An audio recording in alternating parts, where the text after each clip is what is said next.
n into n square. இங்கே என்னன்றது base. மேலே வலது பக்கத்தில் இருக்கிற அந்த டைனி டூவை எக்ஸ்போனண்ட் அல்லது பவர்னு சொல்லுவோம். ஒரு நம்பரை அதே நம்பரால் மல்டிப்ளை பண்ணுறது. உதாரணத்துக்கு 5 × 5 25. அதனால் 5 ஸ்கொயர் 25. ஆனால் இங்கே ஒரு சின்ன டவுட் வரலாம். அந்த டைனி டூவை ஏன் மேலே வலது பக்கத்தில் எழுதுகிறாங்க? ஏன் லெஃப்ட் சைடில் எழுதக்கூடாது? ஏன் கீழே எழுதக்கூடாது? நமக்கு தெரிஞ்ச ஒரு சயின்ஸ் எக்ஸாம்பிள் இருக்குது, H2O. இங்கேயும் ஒரு டைனி டூ இருக்குது, ஆனால் அந்த டூ கீழே இருக்குது. ஏன்னா டைனி நம்பர் எங்கே எழுதப்படுதுன்றதுக்கு ஏற்ற மாதிரி அதோட மீனிங் மாறுது. மேக்ஸில் மேலே எழுதினா எக்ஸ்போனண்ட் அல்லது பவர், சயின்ஸில் கீழே எழுதினா சப்ஸ்கிரிப்ட். H2Oவில் அந்த டைனி டூ 2 ஹைட்ரஜன் ஆட்டம்ஸ் இருக்கிறதுன்றதை காட்டுது. அதனால் ஒரே டைனி நம்பராக இருந்தாலும் அது எங்கே எழுதப்படுதுன்றது முக்கியம். பவர் ஆஃப் 2ன்னு சொல்லிட்டா போதாதா? எதுக்கு இதுக்கு தனியாக ஸ்கொயர்னு ஒரு பேர்? ஏன்னா ஸ்கொயருக்குன்னு ஒரு ஸ்பெஷல் ப்ராப்பர்ட்டி இருக்குது. அதோட லென்த்தும் வித்தும் ஈக்குவல். ஒரு செட்டிநாடு ஹவுஸில் 4 தூண்கள் ஒரு ஸ்கொயர் ஷேப்பில் நிற்கிதுன்னு நினச்சிக்கோங்க. ஒரு தூண்லேருந்து அடுத்த தூண் வரைக்கும் இருக்க டிஸ்டன்ஸ் 8 அடி. அதே மாதிரி இன்னொரு டைரக்ஷன்லையும் 8 அடி. அப்போ 8க்கு 8ன்னு சொல்கிறோம். அதோட ஏரியா என்ன? 64 ஸ்கொயர் ஃபீட்டு. அதாவது 8 ஸ்கொயர் 64. ஏன்னா ஒரே 8 2 டைரக்ஷனில் மல்டிப்ளை பண்ணுறோம். Same length same with. இதுதான் ஸ்கொயரோட பேசிக் ஐடியா. ஒருவேளை நீங்கள் செட்டிநாடு ஹவுஸை பார்த்ததே இல்லைன்னாலும் பரவாயில்ல, உங்கள் ஸ்கூலில் டைல்ஸ் போட்ட ஒரு ரூமோட ஃப்ளோரை பாருங்கள். ஒரு டைலோட லென்த்து 2 அடின்னு வச்சுக்கோங்க. லென்த்தில் 5 டைல்ஸ் இருந்தால் 5 × 2 10. அப்போ 10 அடி. வித்துலையும் 5 டைல்ஸ் இருந்தால் 5 × 2 10. அதுவும் 10 அடி. அப்போ அந்த ரூமை எப்படி சொல்லுவோம்? 10க்கு 10 ரூம்னு சொல்லுவோம். அதாவது அதோட ஏரியா 10 × 10 100 ஸ்கொயர் ஃபீட்டு. 10 ஸ்கொயர் 100. இங்கே ஸ்கொயருன்றது வெறும் மல்டிப்ளிகேஷன் ஆன்சர் மட்டும் கிடையாது. ஒரே லென்த்தும் ஒரே வித்தும் கொண்ட ஒரு ஏரியாவை ரெப்ரசன்ட் பண்ணுது. அதனால தான் பவர் ஆஃப் 2க்கு ஸ்கொயர்னு ஒரு ஸ்பெஷல் நேம் வந்தது. இப்போ இந்த 10க்கு 10 ரூமை ஒரு கம்ப்யூட்டர்கிட்ட ட்ரா பண்ண சொல்லணுன்னா எப்படி சொல்லுவோம்? கம்ப்யூட்டர்கிட்ட ஒரு ஸ்கொயரை ட்ரா பண்ணுன்னு மட்டும் சொன்னால் போதாது. கம்ப்யூட்டருக்கு நம்மளை மாதிரி யோசிக்க தெரியாது. நாம் கொடுக்குற இன்ஸ்ட்ரக்ஷனை ஸ்டெப் பை ஸ்டெப்பாக ஃபாலோ பண்ணோம். முதல்ல ரோ 1, அப்புறம் ரோ 2, அப்புறம் ரோ 3. இப்படி ஒவ்வொரு ரோவாக டைல்ஸை ட்ரா பண்ணோம். ஆனால் ஒரே இன்ஸ்ட்ரக்ஷனை திரும்ப திரும்ப எழுத தேவையில்லை. அதுக்கு தான் லூப். இந்த ரோவை ட்ரா பண்ண, இதையே 5 டைம்ஸ் ரிப்பீட் பண்ணு. இதுதான் லூப். ஒரு லூப்புக்குள்ளே இன்னொரு லூப் இருந்தால் அது நெஸ்டட் லூப். அவுட்டர் லூப் ஒவ்வொரு ரோவையும் ஹேண்டில் பண்ணும். இன்னர் லூப் அந்த ரோவில் இருக்க 5 டைல்ஸை ட்ரா பண்ணும். அவுட்டர் லூப் 5 டைம்ஸ் ரன் ஆகும். ஒவ்வொரு தடவையும் இன்னர் லூப்பும் 5 டைம்ஸ் ரன் ஆகும். அதாவது 5 × 5 25 டைல்ஸ். மேக்ஸில் 5 ஸ்கொயர் 25. ப்ரோக்ராமில் outer loop into inner loop. ஜாமெண்ட்ரியில் ஸ்கொயரோட ஏரியா. வேர்ட்ஸ் வேறு வேறு, ஆனால் பேசிக் ஐடியா ஒன்று தான். ஒரு டைரக்ஷனில் எத்தனை, இன்னொரு டைரக்ஷனில் எத்தனை, இந்த 2 நம்பர்ஸை மல்டிப்ளை பண்ணால் டோட்டல் கிடைக்கும். இப்போ நம்ம பைத்தாகோரஸ் தியரம் வீடியோவில் பார்த்த நோமான் கான்செப்டுக்கு போகலாம். 1 + 3 + 5 + 7 up to 2n - 1 = n squared.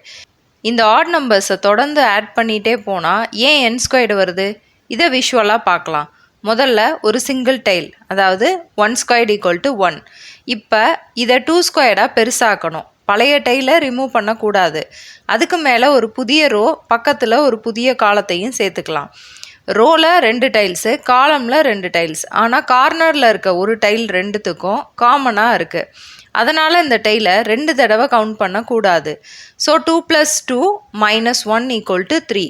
அதாவது 1 ஸ்கொயர்லேருந்து 2 ஸ்கொயருக்கு போக 3 புதிய டைல்ஸு சேர்க்கணும். இப்போ 2 ஸ்கொயர்லேருந்து 3 ஸ்கொயருக்கு போகலாம். புதுசாக 3 டைல்ஸ் ரோலையும் காலமில் 3 டைல்ஸும் சேர்க்கணும். கார்னர் காமனாக இருக்கணும். அதனால் 3 + 3 - 1 = 5. அதாவது 5 புதிய டைல்ஸை எல் ஷேப்பில் சேர்க்கணும்னு அர்த்தம். அடுத்தது 3 ஸ்கொயர்லேருந்து 4 ஸ்கொயர். இப்போ 4 + 4 - 1 = 7. அதாவது 7 புதிய டைல்ஸை சேர்க்கணும். இந்த மாதிரி ஒவ்வொரு முறையும் ஒரு எல் ஷேப் லேயரை ஆட் பண்ணிகிட்டே போகிறோம். இந்த எல் ஷேப் லேயரை தான் நோமான்னு சொல்லுவோம். பொதுவாக n டைம்ஸ் n ஸ்கொயர்லேருந்து அடுத்த ஸ்கொயரை உருவாக்கும்போது புதுசாக ரோவில் n டைல்ஸும் காலமில் n டைல்ஸும் ஆட் பண்ணுறோம். அதனால் n + n - 1 = 2n - 1. ஒவ்வொரு புதிய நோமான் லேயரில் கிடைக்கிற டைல்ஸு 2n-1.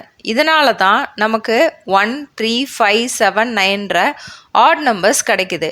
இந்த ஆட் நம்பர் லேயர்ஸை ஒன்று மேலே ஒன்று சேர்த்துட்டே போனால் ஒவ்வொரு முறையும் அடுத்த பர்ஃபெக்ட் ஸ்கொயர் உருவாகுது. அதனால தான் 1 + 3 + 5 up to 2n-1 = n². இது வெறும் மனப்பாடம் பண்ணுற ஃபார்முலா கிடையாது. ஆட் நம்பர்ஸை நோமான் லேயராக சேர்த்து ஒரு பர்ஃபெக்ட் ஸ்கொயரை உருவாக்குற விஷுவல் ஸ்டோரி. இப்போ நம்ம ஸ்கொயர் கான்செப்ட்லேருந்து அடுத்த லெவலுக்கு போகலாம். Perfect square. ஒரு ஹோல் நம்பரை அதே நம்பரால் மல்டிப்ளை பண்ணுறப்ப கிடைக்கிற நம்பரை பர்ஃபெக்ட் ஸ்கொயர்னு சொல்லுவோம். ஸ்கொயருக்கும் பர்ஃபெக்ட் ஸ்கொயருக்கும் என்ன வித்தியாசம்? ஸ்கொயருன்றது ஒரு ஷேப், ஜியாமெட்ரிக் ஐடியா. அந்த ஸ்கொயருக்குள்ளே இருக்கிற மொத்த டைல்ஸை எண்ணி பார்த்தா கிடைக்கிற 1, 4, 9, 16 இந்த மாதிரி நம்பர்ஸை தான் பர்ஃபெக்ட் ஸ்கொயர்னு சொல்கிறோம். அதாவது ஸ்கொயருன்றது ஷேப்பு, பர்ஃபெக்ட் ஸ்கொயருன்றது நம்பர். இப்போ அந்த பர்ஃபெக்ட் ஸ்கொயர் நம்பர்ஸை ஒரு ஸ்பெஷல் ரூல் யூஸ் பண்ணி நம்பர்ஸ்க்கு இடையில் எப்படி இன்ட்ரெஸ்டிங் கனெக்ஷன் உருவாக்கலான்னு பார்க்கலாம். அதுக்கு முன்னாடி கிராஃப்னா என்னன்னு ஒரு பேசிக் ஐடியா தெரிஞ்சுக்கலாம். ஒரு சிட்டியில் 5 பிளேஸ் இருக்குதுன்னு வச்சுக்கோங்க. ஒரு பிளேஸையும் ஒரு டாட் மாதிரி காட்டலாம்.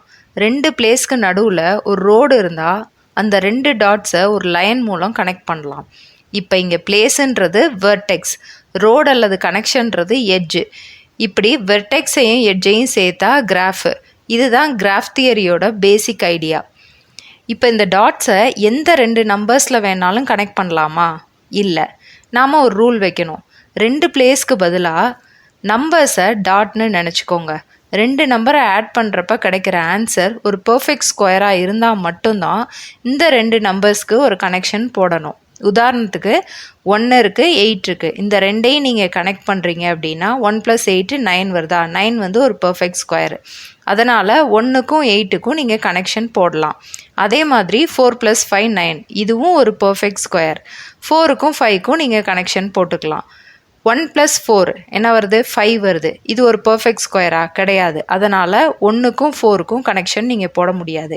இப்படி ஒவ்வொரு நம்பரையும் ஒரு டாட் அல்லது வெர்டெக்ஸாக வச்சு இந்த ஸ்பெஷல் ரூலை சாட்டிஸ்ஃபை பண்ணுற மாதிரி நம்பர்ஸ்க்கு மட்டும் எட்ஜு வரைஞ்சா நமக்கு ஒரு புது வகையான கிராஃப் கிடைக்கும். இந்த ஸ்பெஷல் கிராஃபுக்கு தான் ஸ்கொயர் சம் கிராஃப்னு பேர்.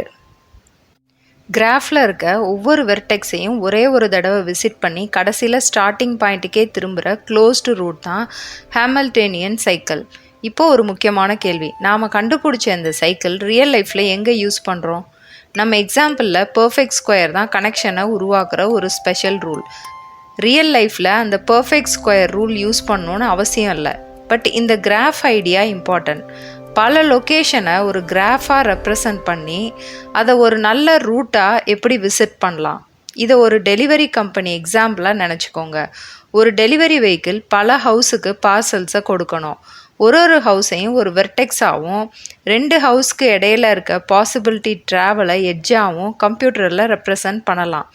இப்போ கம்ப்யூட்டர் அல்காரிதம் எந்த ரூட்டில் எல்லா லொக்கேஷனையும் விசிட் பண்ண முடியுன்றதை சர்ச் பண்ணோம். ஆனால் ரியல் லைஃப்பில் ஒரு ரூட்டு கண்டுபிடிக்கிறது மட்டும் பத்தாது. டிஸ்டன்ஸ் எவ்வளோ, டைம் எவ்வளோ, ஃபியூவல் எவ்வளோ, டிராஃபிக் எப்படி, இந்த மாதிரி விஷயங்களில் கம்ப்யூட்டர் கன்சிடர் பண்ணணும். அதனால தான் ப்ராக்டிக்கல் ரூட் ப்ராப்ளம்ஸ்க்கு இன்னும் இன்ட்ரெஸ்டிங்காகவும் சேலஞ்சிங்காகவும் மாறுது. நம்ம கையால் 10லேருந்து 20 லொக்கேஷனுக்கு ரூட் போட்டு யோசிக்கலாம். ஆனால் லொக்கேஷன்ஸ் 100 கணக்கில் இல்லை 1000 கணக்கில் இருந்தால் எல்லா பாசிபிலிட்டிஸ் ரூட்ஸையுமே ஹியூமன்ஸால் ட்ரை பண்ணுறதுன்றது ப்ராக்டிக்கலாக இம்பாசிபிளாக இருக்கும். அங்கே தான் கம்ப்யூட்டர் அல்காரிதம் நமக்கு ஹெல்ப் பண்ணுது. நாம் ப்ராப்ளமை ஒரு கிராஃப் மாடல் மாதிரி பண்ணுறோம். கம்ப்யூட்டர் அந்த கிராஃபை அனலைஸ் பண்ணி கொடுத்துருக்க ரூல்ஸ் மற்றும் கான்ஸ்டன்ட்ஸ்க்கு ஏற்ற மாதிரி ரூட்டை தேடுது. அதனால தான் நம்ம சின்ன ஸ்கொயரில் ஆரம்பித்த journey perfect square, square sum graph, Hamiltonian cycle, computer algorithm, real world route ப்ராப்ளம்னு ஒரு பெரிய ஐடியாவாக மாறுது. அதனால் அடுத்த முறை ஒரு சிம்பிள் ஸ்கொயரை பார்க்குறப்ப இது வெறும் ஷேப்புன்னு நினைக்காதீங்க. இதுக்குள்ளே ஒரு பேட்டர்ன் இருக்கலாம், அந்த பேட்டர்னுக்குள்ளே ஒரு ரூல் இருக்கலாம், அந்த ரூலுக்குள்ளே ஒரு அல்காரிதம் இருக்கலாம், ஒருவேளை ஒரு ரியல் வேர்ல்டு சொல்யூஷனாக கூட இருக்கலாம்.